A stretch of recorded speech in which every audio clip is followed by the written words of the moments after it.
Darth Vader had long suspected that the Empire he served so ruthlessly was built on foundations thinner than transparent steel.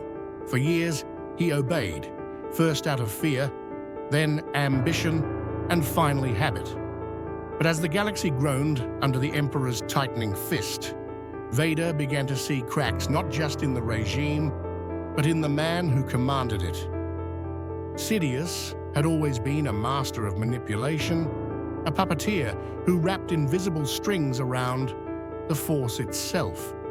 But recently, his paranoia had grown sharper, his cruelty more erratic, and his patience for anyone, even Vader, was stretched thin. The galaxy had changed after the destruction of Alderaan, after whispers of rebellion turned into full-scale war. The Emperor's answer to every problem became the same: unleash terror, crush harder, burn everything that stood in the way. It wasn't a strategy anymore, it was an obsession.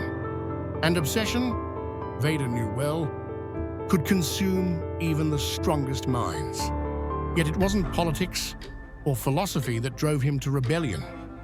It was something far more personal, something he buried deep beneath the armor, hidden behind mechanical breath and steel plating. The memory of a boy he once loved and a life he once lost.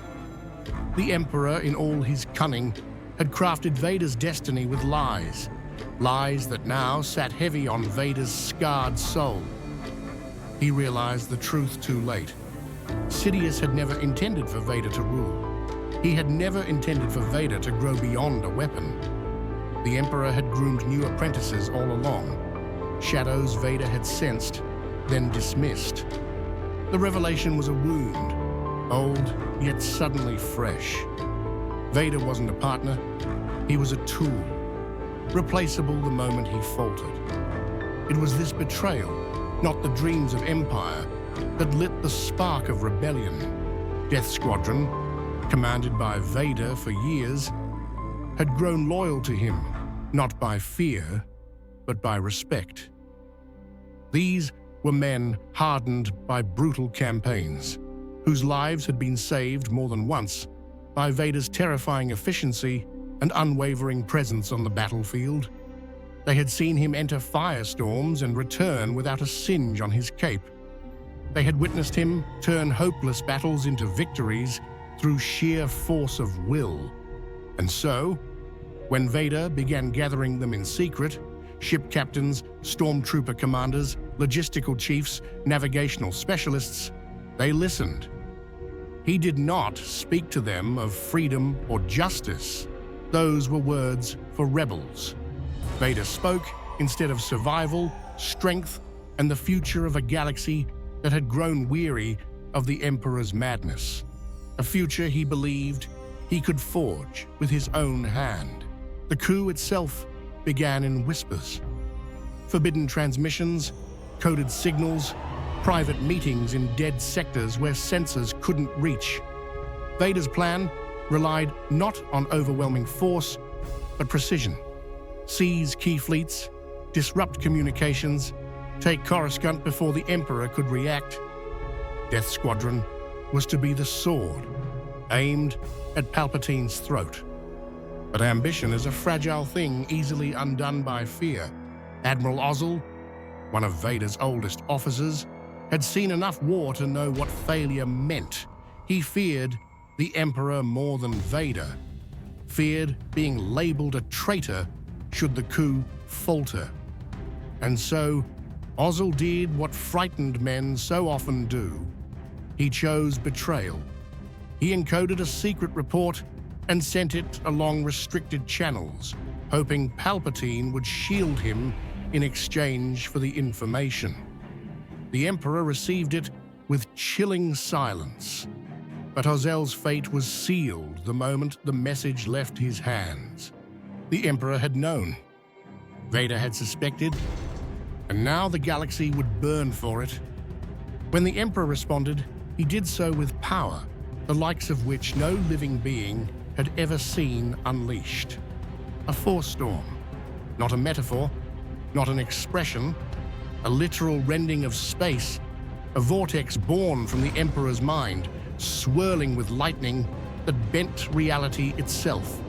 It grew without limit, devouring energy, time and matter with equal hunger. It was as if the universe had been stabbed, and the wound refused to close.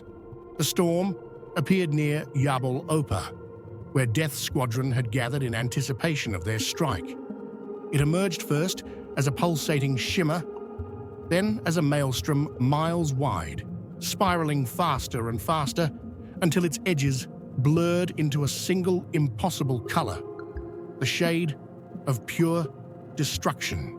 And just as the storm bloomed, the Executor II, Vader's flagship, shuddered violently under the first distant impacts. The bridge was chaos. Warning klaxons drowned out orders. Sparks rained down from ruptured conduits. Officers shouted, their voices laced with panic. Shields collapsing, Sector 7. Communication blackout, everything's dead.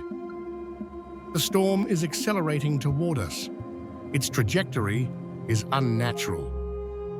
Darth Vader strode through the panic with the relentless calm of a man whose path was already chosen. Smoke swirled around him as he marched toward Admiral Ozzel. The traitor stood stiffly at his console, pretending to control the situation he himself had doomed. "Ozzel," Vader said. The Admiral turned, sweat beading on his forehead. "My lord, I believed informing the Emperor would prevent this madness." Vader's hand rose. Ozzel's body jerked upward, feet leaving the deck.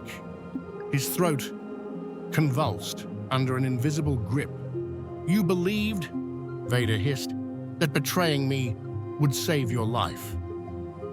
Ozzel's mouth opened in a silent scream. "You believed wrong." A sickening crack echoed through the bridge. Ozzel dropped to the floor, limp and forgotten.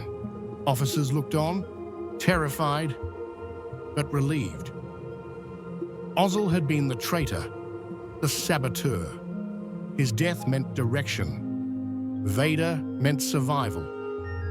In the face of an unnatural apocalypse bearing down on them, Vader was the one fixed point they could trust.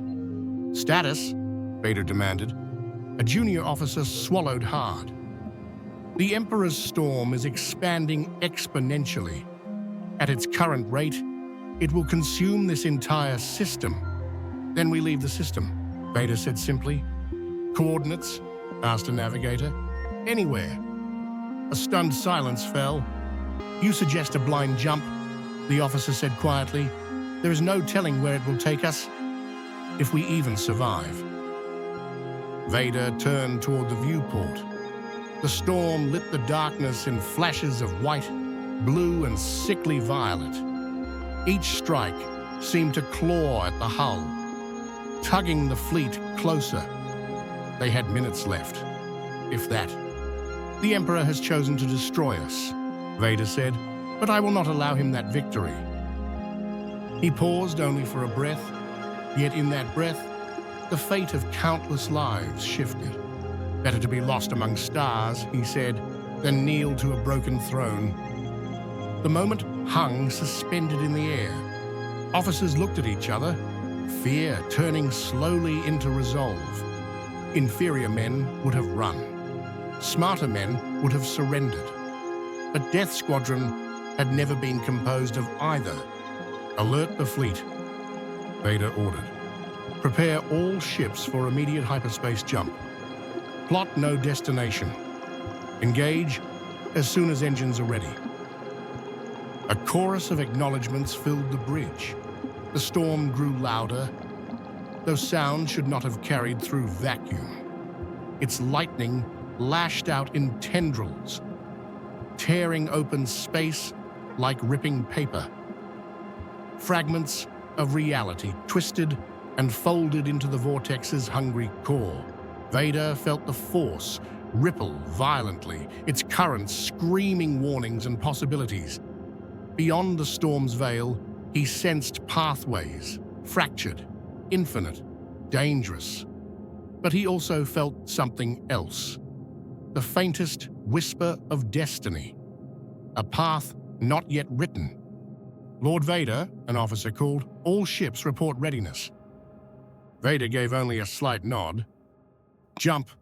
The Executor II surged forward. The view outside elongated as stars smeared across the void.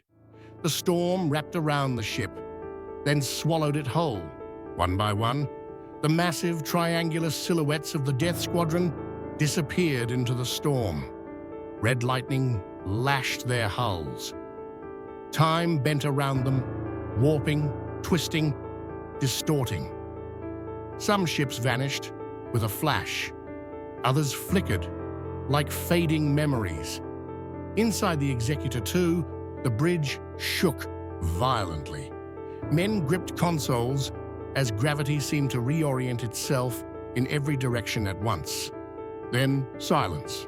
For a moment that stretched into eternity, there was nothing.